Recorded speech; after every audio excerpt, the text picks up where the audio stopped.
Bulls, para sa araw na ito, ipapakita ko naman sa inyo at ipapakilala ang ecotourism. Handa na ba kayo? Ngayon, ituturo ko sa inyo at ibabahagi ang aking nalalaman patungkol sa ecotourism.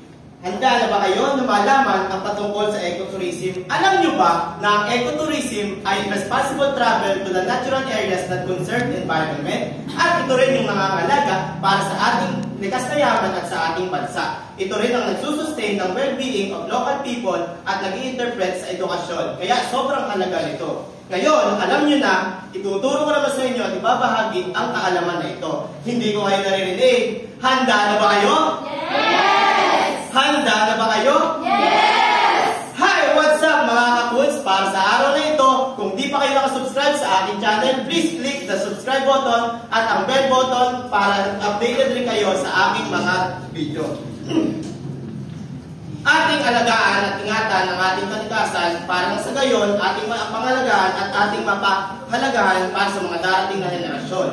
Ang Pilipinas, alam nyo ba, ay isa sa pinakamagandang lugar o bansa sa buong mundo dahil na rin sa natural resources at sa culture nito. That's why many tourists visit our country, the hidden beauty, to contribute the tourism economy. Isa pa, lingid sa ating kaalaman na ang ating bansang tinitirahan ay bansa kung saan maraming mapupuntahan at maraming dinadayo na lugar na hindi lang patok sa kagandahan ng lugar, pati na rin sa mga tao na handang magserbisyo sa mga dayuhan at sa mga taong kababayan natin. Alagaan at ingatan natin ang ating kapaligiran nang sa gayon, sa mga susunod na henerasyon ay mapakinabangan pa nila ito. Dito na tayo.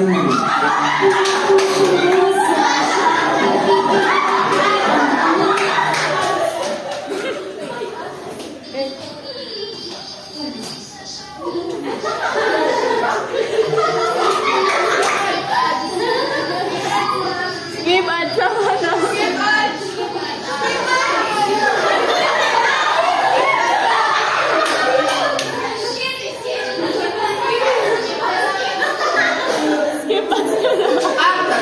Responsable na nga ba tayo para sa bagay nito? Para alagaan at ingatan natin ang ating kapaligiran. Be a leader of a group of people that raise the ecotourism consciousness and awareness. At the same time, be the responsible traveler to protect our environment at masustain ang mga local cultures. Especially, ang ating mga kapaligiran na ating napapakinabangan, lalo na yung mga activities na ating mga ginagawa sa mga susunod na mga ito, katulad ng hiking, camping, kayaking, nature visiting, at ang wildlife viewing.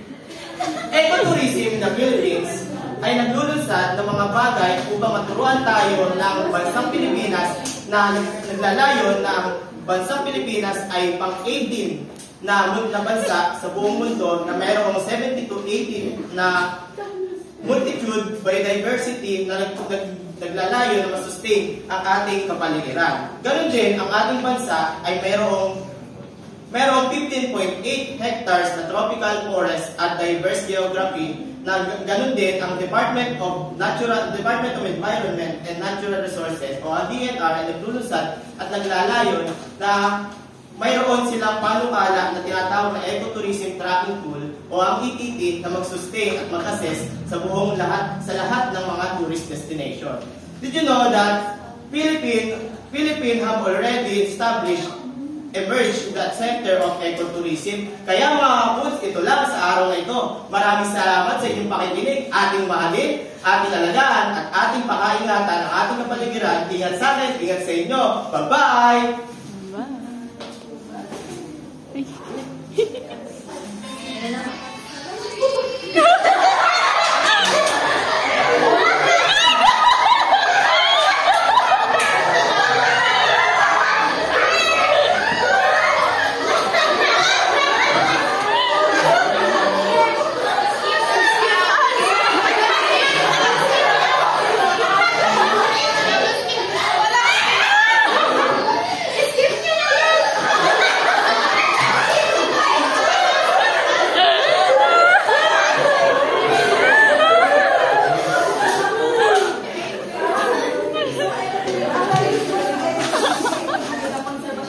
Sa report ng mga lokal na komunidad. responsable at sustainable na paglalakbay. Sa ecotourism pala ay mahalaga rin ang pagpapahalaga sa kultura at tikas na yaman habang nag-aambag sa kanilang proteksyon at pag-unlad. Kung ganito ang ibig sabihin ng ecotourism, ano naman yung UNWTO? Ano yun natin yung word tourism? Hindi.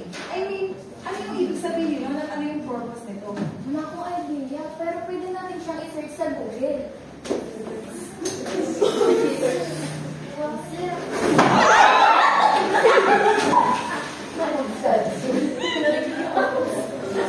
Nakakadami naman yan. Pakinggan na lang natin yung point AI. United Nations World Tourism Organization or UNWTO, Division for Ocean Affairs and the Law of the Sea. The World Tourism Organization enters a new era today with a new name and brand, UN Tourism. With this new brand, the organization reaffirms its status as the United Nations Specialized Agency for Tourism and the global leader of tourism for development, driving social and economic change to ensure that people and planet are always center stage. It was created to address things like accessibility and sustainability in tourism. Its mission is to promote and develop tourism as a significant means of fostering international peace and understanding, economic development, and international trade.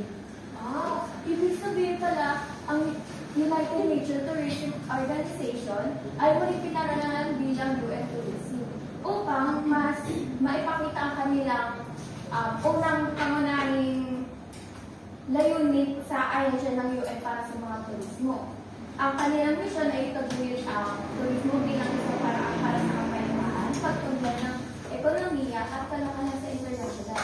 At alam mo ba, itinatag ang UN Tourism upang gawing accessible at sustainable ang turismo at bigyan sila ng maayos sa patakaran para sa kanilang aktibidad.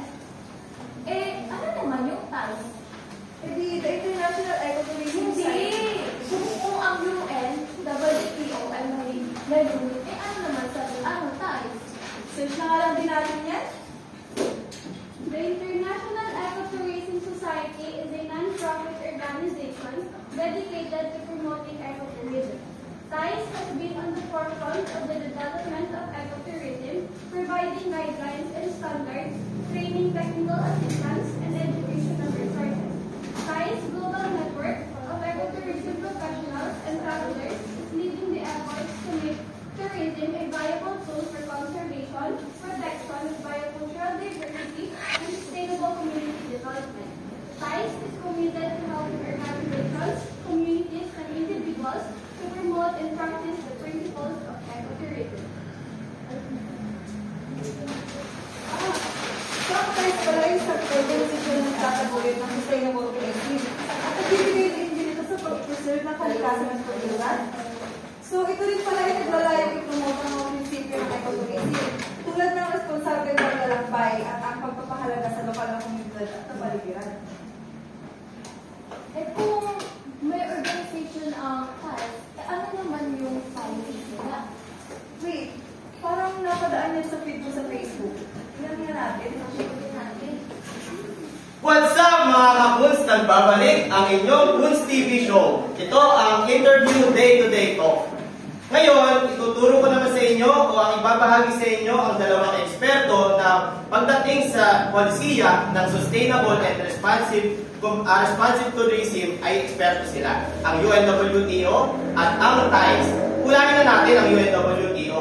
Tara, welcome natin si Karel Godoy para ipaliwanag sa atin ang mga polisiya ng UNWTO. Maraming salamat sa inyong pagpunta. Salamat din sa inyong pag-imbita sa amin. Excited akong i-share sa inyo kung paano sinuportahan ng dalawang organisasyon na ito ang pagbabago ng turismo. Simulan natin sa UNWTO. Ano po ba ang pangunahing polisiya nila? Ang isa sa core concept ng UNWTO ay ang pag-align ng turismo sa Sustainable Development Goals or mas kilala bilang SDGs ng United Nations. Gusto nilang makasigurado na ang bawat turista na ang turismo ay hindi lamang economically nakapaki-pakinabang, kundi may positibo din itong epekto socially and environmentally, especially sa mga lugar na naaapektuhan nito. Nakakatuwa naman marinig yan. Ano ba yung mga specific guidelines para sa responsible tourism? Meron, ang UNWTO ay may Global Code of Ethics for Tourism. Ang code na ito ay may prinsipyo para sa responsible and sustainable tourism. Ang tulad na lamang ng pagrespeto sa ating local culture, pagprotekta sa environment, at pagkakaroon ng suporta sa local economy at pagsisiguradong ligtas ang bawat turista, lalo't higit sa kanilang lugar na mga pinupuntahan. Dahil sa hamon ng COVID-19, paano tinutulungan ng UNWTO ang recovery ng turismo? Malaking focus ng UNWTO ang tourism recovery and resilience post-COVID-19. Sinusuportahan nila ang mga industriya na makabangon sa pamamagitan ng pagpapalakas ng resilience, pag-encourage ng innovation, at pag-promote ng inclusivity, lalong-lalo na sa mga apektadong community and businesses. Sa usaping climate change, ano ang stances ng UNWTO pagdating sa climate action? Mahalaga sa kanila ang Climate Action Framework na nag-encourage sa mga tourism providers na bawasan ang kanilang carbon footprint. Nagtutulak sila ng mga practices katulad na lamang ng paggamit ng renewable energy, pag-minimize ng waste at iba pang eco-friendly measures. Progressive nga yan. Paano naman po ang tungkol sa accessibility ng turismo para sa lahat?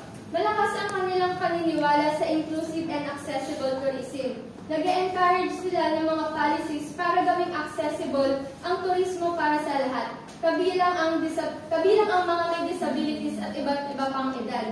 Gusto nilang maging accessible ang turismo para sa ating lahat. Napaka-impressive naman ang initiative na yan. Ngayon naman, pag-usapan natin ang patungkol sa mga polisiya ng TIES. I-welcome natin si Moira para sa ating TIES. Ano naman ang mga policies na binibigyan diin ng TIES? Ang TIES ay nagbibigay ng malaking diin sa ecotourism principles. Para sa kanila, ang ecotourism ay responsible travel sa natural areas na nagpopromote ng environmental conservation at nagpapabuti sa kalagayan ng mga lokal.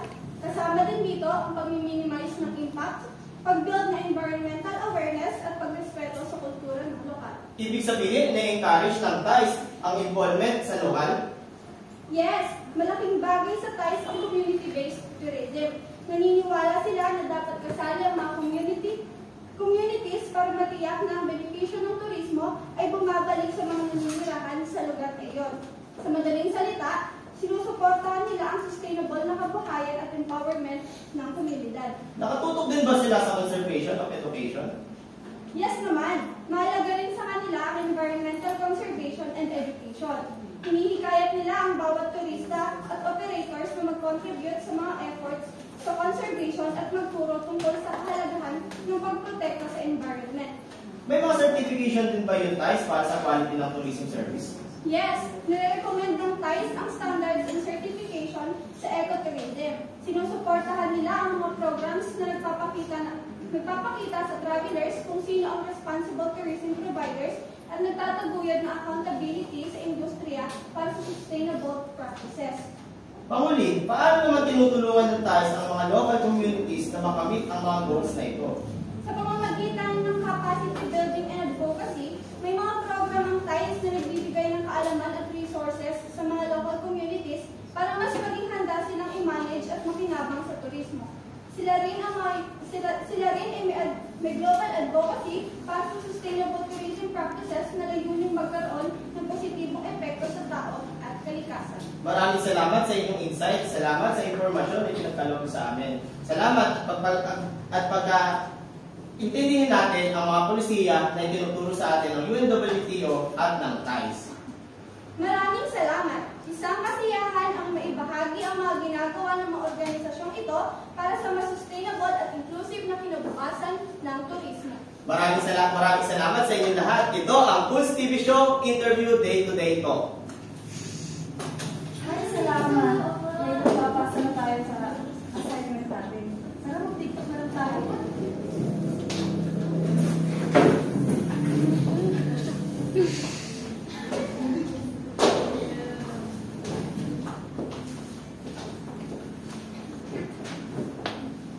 Travelers, are you ready? Yes, we are! Yes, are. Yes, we are. Yes, yes, we are. 5, 4, 3, 2, 1. Ecotourism is our goal. Responsible travel for one and all. Oh, protect the land and educate. Nature's future is never too late. Oh, respect the land, learn and see. Ecotourism responsibly. Oh, ecotourism is our goal. Responsible travel for one and all. Oh, respect the state and educate. And nature's future is never too late. Oh, respect the land, learn and see. Ecotourism responsibly. Be responsible to protect our ecotourism.